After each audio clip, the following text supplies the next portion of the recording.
Hello everyone, my name is Phoenix. Today we are going to discuss our next CTF challenge, which is TrueXOR. As usual, I have copied the entire contract into my local development environment. But before we jump right into the exploit, let us see what the objective is. We have to make a successful call to this callMe function, and the given target parameter should belong to a contract deployed by you only, which means that message.sender should not be equal to tx.origin.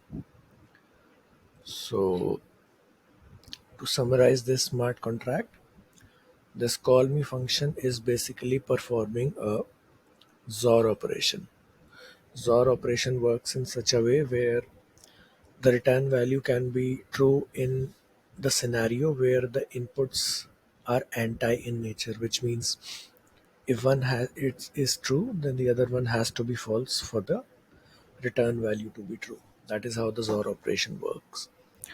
There's one more condition here which says that tx.origin should not be equal to message.sender, which means the calling account should be an external origin account. Now the question arises, or the question boils down to the fact that how can this give bool function, which is essentially a view function, can return different booleans at the same time or after consecutive calls?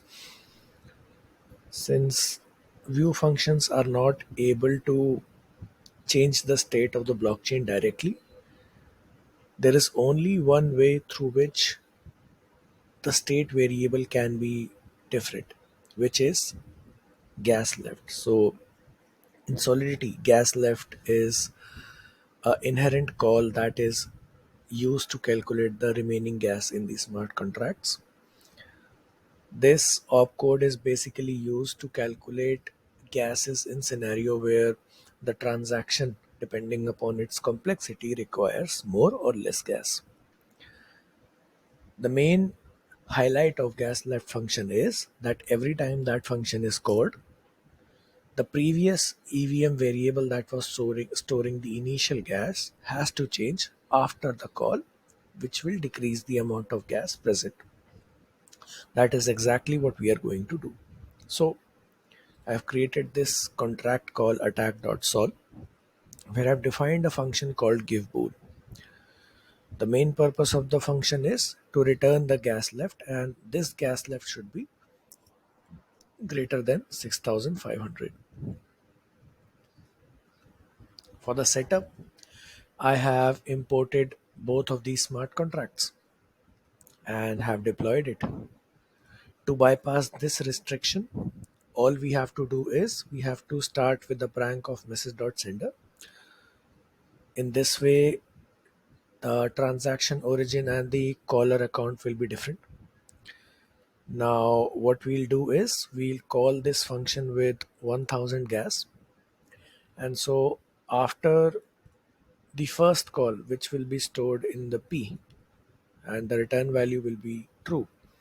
During the second call, since because we have created this restriction where the gas left should be greater than 6500, this will return false in the next consecutive call.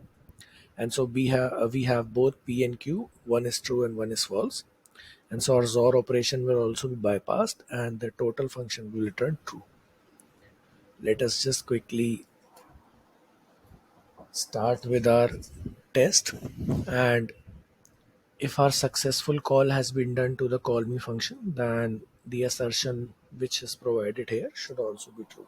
So let us just quickly start with this. I will type forge test, or let me give you one more simple tip, that the alias for test is forge test, forge t. So instead of writing test, you can also specify t, and Foundry will automatically starts compiling your tests. So that is what we are going to do. We'll write forge test. Let's enter.